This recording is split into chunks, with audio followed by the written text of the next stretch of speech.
But दिल से तू बहुत अच्छा है। साजिद मियां की ये बात सुनकर एक शेर मेरे जहन में आया, वो अर्ज करता हूं। दिल का अच्छा है, दिल का अच्छा है, लंगोट के नाड़े का कच्चा है। दिल का अच्छा है, लंगोट के नाड़े का कच्चा है, महजबीन मोहतरमा देखते ही गिरा देता अपना कच्चा है। फिर हम साल के उस पड़ाव पर आ गए हैं जिसका आपको बेसब्री से इंतजार रहता है। अस्तगफिरुल्लाह, इतना झूठ। बिग बॉस का इंतजार रहता है, इंतजार रहता है। बिग बॉस के आने का इंतजार लोगों को उतना ही है जितना कांग्रेस पार्टी वालों को राहुल गांधी के प्राइम मिनिस्टर बनने का। बिग बॉस के आने का इंतजार लोगों को उतना ही है जितना लिली सिंह और प्राजक्ता कोहली के जोक्स पे हंसी आने का। और बिग बॉस के आने का इंतजार लोगों को उतना ही है जितना इंतजार MC स्टैन जीप के नीचे चैनी खैनी दबा के क्या बड़बड़ा जाता है गानों के नाम पे, वो समझ आने का। इन शॉर्ट, घंटे का इंतजार नहीं है किसी को, क्योंकि जो भी चीजें मैंने तुम्हें बताई वो कभी होने नहीं वाली। हाय गाइस, मैं हूं शांतनु और हर साल की तरह ये लाइलाज गुप्त रोग, ये दर्दनाक गुम चोट और दिमाग में होने वाली बीमारी एमायोट्रोपिक लेटरल स्क्लेरोसिस जैसा शो एक बार फिर बेधड़क बदतमीजी से शादी में बिन बुलाए भुखलंडी मामा की तरह अटेंशन डिमांड करने आ गया है। और इसी फटी कच्ची के लूज इलास्टिक को आज हम टाइट करेंगे, ऑनेस्टली सेइंग। बट उससे पहले सीरियसली कोई मुझे बताएगा हाउ सलमान भाई is a 15 year younger now, all night, every night, overnight? 2022 Salman भाई बिकम 2011 सलमान भाई। हाउ इज हैपन यार? How did he did that? So much young, how did? What is happen to भाई फेस? बोटॉक्स तो नहीं होगा क्योंकि सलमान भाई तो वर्जिन है और वर्जिन की एज तो बैक गियर में चलती है। सलमान भाई टू बोटॉक्स भाई, बोटॉक्स भाई कमेंट सेक्शन में करते जाना।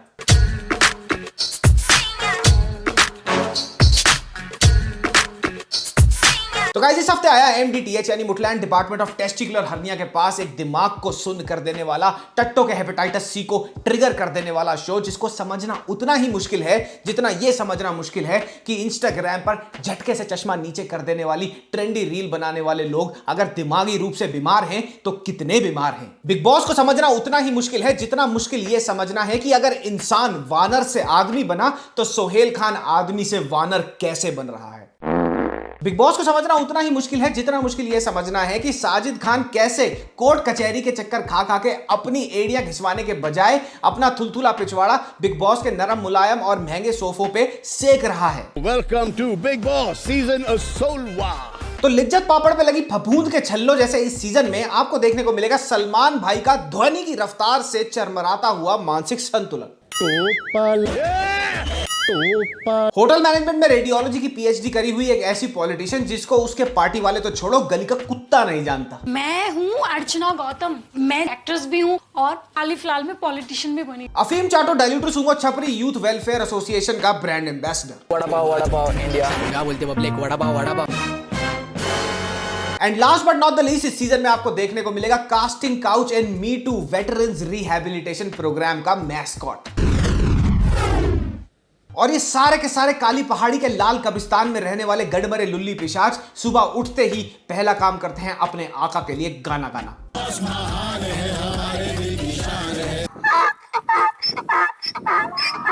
और अगर तुम्हें लग रहा है ना इस शो में पैन इन द हार्ट और इमोशनल नहीं है, तो मैं तुम्हें बता दूं वही हो गया जिसका मुझे डर था। कटरीना आई। एक बंदा है, उसका नाम विकी कौशल है।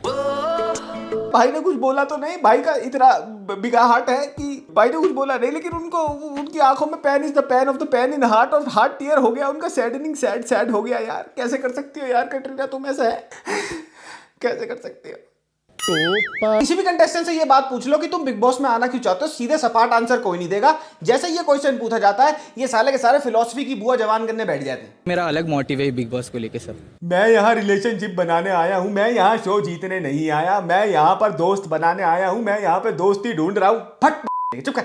तो जैसे कि वाहियाती के जमाल गोटे और जहालत की ग्रीन टी की कोई एक्सपायरी डेट नहीं होती, बिल्कुल वैसे ही बिग बॉस आज भी वही पुराना चुतियापे की चकाचौंध में कूद लगाता बरसाती टिड्डा है जो कभी नहीं बदला। आज भी सलमान भाई को आधे से ज्यादा कंटेस्टेंट कौन है, क्यों है, क्या करते हैं, झाट कुछ समझ नहीं आता।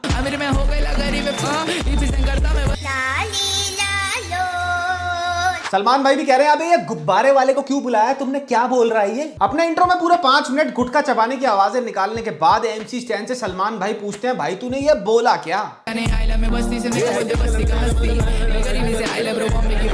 ये जो गाने में तुमने बोला है, हाँ। क्या बोला क्या है?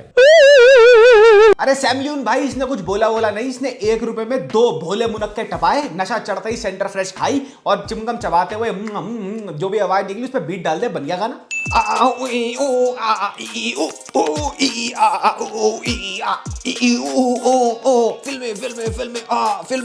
फिल्मी पीटर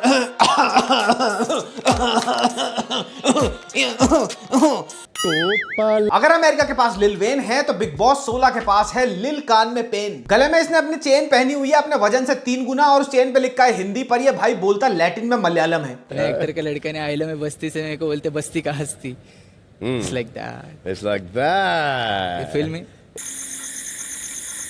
सलमान भाई बोलते हैं बिग बॉस के घर में जाने का तेरा क्या मोटिव है, तो उसके रिस्पांस में ये कांदी वली का लिल उजी वर्ड बोलता है, मेरे को डिटॉक्स भी करने का सर, मेरे को मेडिटेशन भी करने का, मेरे को जिम भी करने का। अबे चरस की भभूत, बिग बॉस का घर है ये, full body Thai massage parlour नहीं है। ये अपना लखुआ मरी जबान में बोलता है P town. P town baby. भाई को सुनाई देता है बी टाउन। भाई पूछते हैं बी टाउन क्या है, बी टाउन क्या है? ये बताता है पी टाउन क्या है। P town Pune.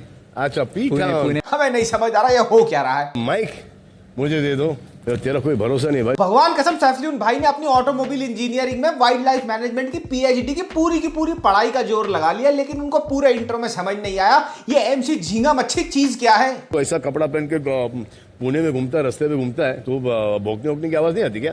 तो एमसी स्टैन को 5-7 एपिसोड में देखने के बाद उसकी छिपकली भाषा में यानी लिजर्ड लैंग्वेज में वो जो बातें करता है वो मुझे समझ आई नहीं। तो अभी मैंने देखा what is the time, it is a letter writing time. Dear Stan, मैं बोलता तुझे अगर जो तू गाता है वो मुझे रैप लगता, जीमेल अकाउंट बनाने का पासवर्ड नहीं।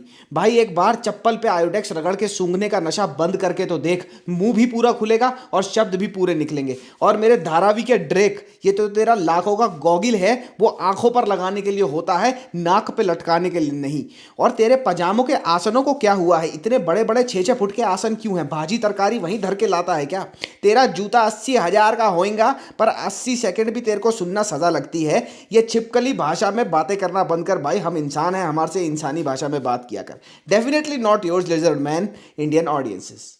बिग बॉस बिल्कुल भी बदला नहीं है क्योंकि इसमें आज भी तीसरी कक्षा फेल, बदतमीज और लंपट युवतियों का प्रोत्साहन और संरक्षण बड़ी जोरों शोरों से करा जाता है। मेरे बैग नहीं लाए हो आप मेरे बैग लाइए, मेरा बैग छीन रहे हैं ये लोग। सलमान सर सामने रहेंगे तो मतलब समझ में नहीं आ रहा, मतलब देखो मेरे रोंगटे खड़े हो जाते हैं उनका नाम सुन के। तो इस दिशा विहीन युवती से पूछा जाता है अगर तुम्हें बिग बॉस में कोई लड़का पसंद आ गया तो तुम क्या करोगी? तो ये अपने फटे ग्रामोफोन की आवाज में बोलती है मुझे तो कोई एमपी चाहिए, पॉलिटिशियन चाहिए, कोई अच्छा सा एमपी या फिर बहुत बड़ा नेता या फिर और कोई मिलेगा। ये सुन के मैंने कहा बहन जिस हिसाब से तेरे तमीज़ और तहजीब और बोलने के सलीके का 16/2/33 है ना, उस हिसाब से पॉलिटिशियन तो छोड़, तेरे से गली का प्रेस वाला भी वैलेंटाइन पे आकर राखी बंधवा जाए। अब इस बहन का ये भी मानना है कि भगवान ने अगर दिमाग दिया है तो उसको प्रिजर्व करके रखना चाहिए, उसको बिल्कुल चलाना नहीं चाहिए, जोर नहीं डालना चाहिए, क्योंकि जानते हुए भी ये चीज कि अब्दू एक कंडीशन से सफर कर रहा है जिसकी वजह से वो छोटा है, तब भी उसको बोलती है, कभी बोलती है मैं उसको उठा के खेलूंगी उसके साथ, कभी उसको बोलती है कोई इसको लात मार के हटा देगा बिस्तर से। मुझे गोदी में उठाने का। अबे तू थोड़ी सी पागल वागल है क्या? बिग बॉस बिल्कुल भी बदला नहीं है क्योंकि ये एक फैमिली एंटरटेनर प्रोग्राम होने के साथ साथ एक एजेंसी भी है इमेज रीब्रांडिंग की, जो हर सीजन में एक छटा हुआ गुंडा बदमाश जिसके ऊपर क्रिमिनल केस चल रहा है उसको लेके आती है और बताती है कि उसे तो बिल्कुल ही कुछ नहीं किया था। और इस केस में भी यहाँ पर पैरवी चल रही है साजिद खान की। सैफलिन भाई एंड कंपनी जो मिलकर साजिद खान के इमेज के घर की सीलन वाली दीवारों पे सफेदी कर रहे हैं ना, वाह, वो देख के तुम्हें ऐसा लगेगा कि इससे बड़ा निर्दोष तो दुनिया में कोई हो ही नहीं सकता। जिंदगी में बहुत उतार चढ़ाव देखे हैं, पिछले 4 साल में बहुत नीचे एक ही उतार देखा है, उसके बाद चढ़ाव ही चढ़ाव था। अबे उतार चढ़ाव तो देखेगा ही, क्योंकि हर बात को तू अपनी पैंट उतार देता है, तो ये दिन तो देखने ही पड़ेंगे। अपनी शक्ल किसी को दिखाने लायक नहीं रहा, मुंह दिखाने वाली हरकतें करेगा तो हर रोज दिखेगा ना। I call my self public servant. हाँ, अपने आप को पब्लिक सर्वेंट तो तू बोलता है और ये बात भी सच्ची है, तूने अंडर द टेबल तो बहुत कुछ मांगा है। रात को पिक्चर बना रहा था, morning I was out of the film. झूठे साजिद, रात को तो कुछ और ही चल रहा था, लंगोट के नाले ढीले और थे, नोटी बॉय। अब ये भाई मीटू का चलते किसी से पिटे ना पिटे, बट जिस हिसाब से इसके गंदे बेधड़क बदतमीजी से भरे हुए जोक्स है ना, गंदे गंदे पीजे जो ये मारता है, ये घर से बाहर निकलेगा और मैं इसको बता रहा हूँ, इसको कोई किसी सड़क पे धर लेगा, उसकी गुद्दी थपेड़ेगा ये जोक्स मारने के लिए। अच्छा लग रहा है। Thank you. वो क्या है, लॉन्ड्री वाले से कपड़े उधार पे लाया हूँ। अब साजिद खान का जिगरी यार है अरबाज खान की पॉकेट मनी आती है सलमान भाई से। अब ये मैं नहीं कह रहा कि ये इन सब की राउंड टेबल कॉन्फ्रेंस हुई होगी, नेटो और WHO की तरह बैठे होंगे और साजिद खान की रीब्रांडिंग कैसे करनी है वो डिसाइड किया होगा। मैं ऐसा कुछ नहीं कह रहा बिल्कुल भी। साजिद अरबाज के बहुत क्लोज हैं। सबसे फनी और सरप्राइजिंग चीज ये है कि साजिद खान के इंट्रोडक्शन के ड्यूरिंग सारी की सारी बातों के बकचोदी के फार्म भर लिए गए, पर इसके मीटू एलिगेशंस पे जरा सी भी टच अपॉन नहीं करा गया। अब चलो ये भी कह लो कि गिवन द फैक्ट कि कोई भी बंदा गिल्टी नहीं होता until unless he is proven guilty, पर जब से इसके ऊपर मीटू के एलिगेशंस लगे हैं और ये इस शो में जितना क्विट और इंटोसेंट बन रहा है 3-4 साल से, किसी ने भी ये न्यूज सुनी, कहीं भी एक न्यूज आई कि साजिद खान दिन दुगनी रात चौगनी लॉयर की टीम के साथ लगा हुआ है, अपनी टीम के साथ, और वो अपने अगेंस्ट जितने भी मीटू के एलिगेशंस लगे हैं उनको फाइट करने की कोशिश कर रहा है। किसी ने भी कहीं भी सुनी नहीं। इनफैक्ट ये तुरंत ही कट लिया, मतलब चोर ही भागता है ना। गिल्टी अभी हम ये नहीं कह रहे तो गिल्टी है या नहीं है, हम ये कह रहे हैं कि भाई अगर तू गिल्टी नहीं होता तो इतनी बुरी तरह भागता। मतलब जॉनी डेप ने भी केस लड़ा था ना एम्बर हर्ड के अगेंस्ट, बिकॉज उसको पता था कि उसने कुछ गलत नहीं करा है। तो भैया जनता में इतना दिमाग है और वो समझ जाएगी क्या हो क्या रहा है। तो भैया ये टॉयलेट क्लीनर जैसे शो के हैं 25 से 30 एपिसोड, और अभी मेरा मानसिक संतुलन इतना नहीं बिगड़ा कि मैं सारे के सारे देखूं। तो जितना मैं देख सका उनमें से मैंने ये वाला रिव्यू बना दिया, और जितने भी एपिसोड मैंने अभी तक देखे हैं ना, बाय गॉड की कसम, in the name of the Jesus in the Allah Christ, सारे के सारे खली के थप्पड़ की तरह नंगी छाती पे पड़े हैं मेरे। But on a serious note, Sajid Khan की जो इमेज रीब्रांडिंग यहाँ पे डेलिबरेटली करी जा रही है, जो डेलिबरेट एफर्ट्स पुट इन करे जा रहे हैं उसकी इमेज को व्हाइट वॉश करने के लिए, वो एक बहुत ही गलत एग्जाम्पल बाहर भेज रहे हैं लोगों में। और ये चीज आगे और कंटिन्यू हो सकती है अगर इसको जल्दी से जल्दी एलिमिनेट नहीं करा जाता। और अगर मैं तुम्हारे को बोलूंगा कि ये मत देखो तो उससे कोई फर्क पड़ने वाला नहीं है, क्योंकि ये बहुत ही एडिक्टिव है। ये एकदम हाफीम और चरस के नशे की तरह है। एक बार लग जाए ना जीप पे तो हर कोई देखता ही देखता है। तो मैं मना करूंगा तुम मानोगे तो वो नहीं। तो अगर तुम्हें देखना तो देखो यार, your subscription is your subscription, none of my subscription. और इसके साथ साथ ये 5 रिकमेंडेशन देता जा रहा हूं, वो भी देख लेना। Barbarian, cabinet of curiosities, old man, wayward pines, the Vatican girl, disappearance of Emanuela Orlandi. तो अगर वीडियो अच्छी लगी हो लाइक सब्सक्राइब शेयर तो अगर वीडियो अच्छी लगी हो तो लाइक सब्सक्राइब शेयर और कमेंट करते जाना। हम मिलेंगे नेक्स्ट रिव्यू में, तब तक के लिए मामा मिया लजानिया पप्पी बाय बाय। और पतलून में से हाथ निकाल लो, नर्क में जाओगे, नहीं बता रहा हूं मैं तुम्हारे।